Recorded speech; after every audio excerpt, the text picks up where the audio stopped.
Another update, Alexa Ilacad. Kumakailan lang ay ginanap nga ang 80th EDIS Awards kung saan ay nagiging host Alexa Ilacad and Kayla Estrada, Kylen Alcantara, Darren Espanto.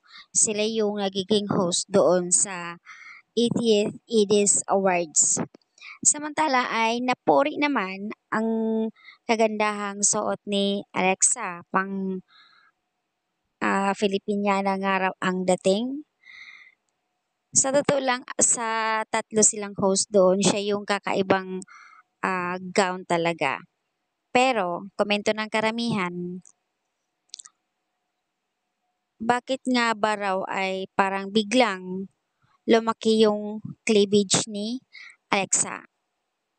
Imbis na lumiit sa Mexi, kumbaga nakikita na lalo yung kanyang ah, kasi sa totoo lang gifted naman talaga si Alexa, inamin naman niya at nakikita naman natin lahat eh. Gifted talaga siya. Kaya nga, the more na nag-gym siya, mas lalong lumiliit yung katawan niya, mas na-form, nakikita yung posture ng katawan niya. Super napakaganda.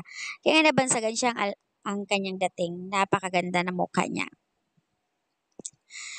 Ibang netizens nagbigay komento na kung hindi nga raw daw nag-effort si Alexa para sa kanyang pag-gym, hindi makikita yung kanyang katawan na sexy. Kasi noon sa totoo lang grabe yung pambabash kay Alexa na sinasabihan pa nila gasol ang katawan na parang may anak na, kumbaga pinagko-compare nila noon yung isang big winner din kasamahan nila.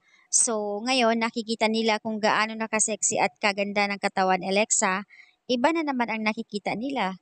Nakisyo, nakikita sobrang laki na.